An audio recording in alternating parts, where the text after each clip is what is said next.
Hi guys, welcome to our channel, and you probably are interested in buying properties at auction, and that's why you have seen this title and you clicked in here. So today we are just 7 minutes before an auction begins. It's a very local auction. Why I say local is because, well, they don't have like a large amount of lots, meaning properties that they are putting on auction, so probably the auction is gonna just take 1 hour. We came across two properties at this auction that looks pretty interesting for our strategy, for our investment strategy, and these two properties are really huge.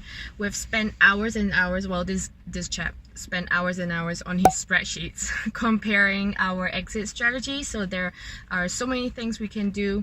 We can do house share, we can do flats, we can do house share as flats, or flats as house share. So the properties are amazing, really big size, plenty of exit strategy, as Elsie just said. The guide price is really enticing as well, so we thought, well, we might as well want to give this a shot.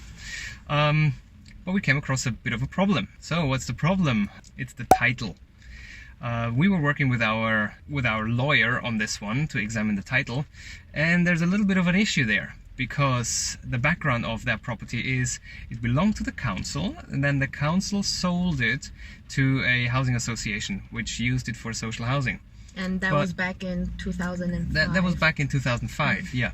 So usually there are contracts in place, and you can put some restrictions onto titles where you say, well, the next buyer has to do certain things, and these are the restrictions that I impose onto that buyer. And then when you sell it on, these restrictions are gone, because now you have a new owner. But the issue with that particular two properties, with those two properties, is they wrote it in such a way that the restrictions are transferable to the next buyer and the next buyer, and they've even set a time frame for the next 30 years. So that is until 2005 until 2035. Every time the property gets sold, you have to pay 50% of your profits to the council, unless you sell it to someone who uses it as social housing. So all our ideas of converting into house shares, converting into private flats, just went whoosh down the drain. Yeah, because every time we would only sell once, obviously, but we might consider selling it before 2035, and then we have to give away 50% of profit.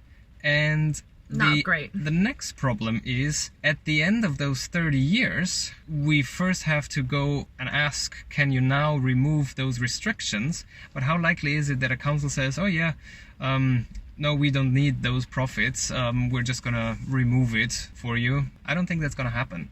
So it's not 100% guaranteed, isn't it? It's not guaranteed. No, they can just say, no, we're not gonna remove that, even though it just says 30 years and it's now the year 2036. But no, we don't do it.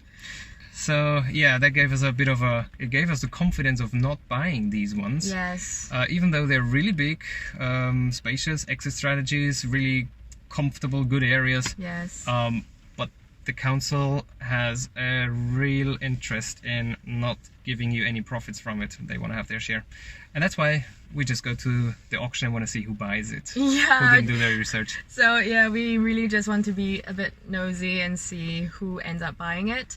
And it's really all thanks to our solicitors who pointed all these points out. The lesson from this video today is actually make sure you do your due diligence when you're buying a property at auction, because when the hammer goes down, you exchange contracts.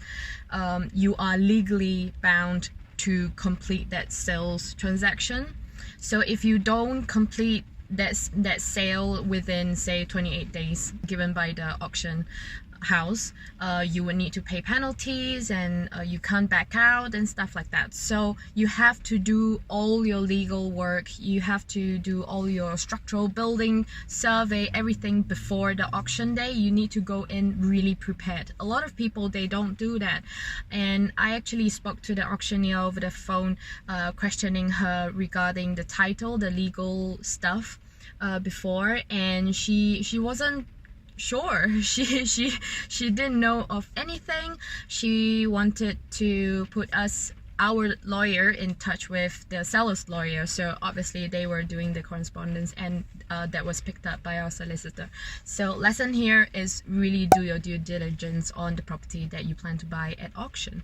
So let's now jump right in and see what's going on in the auction house.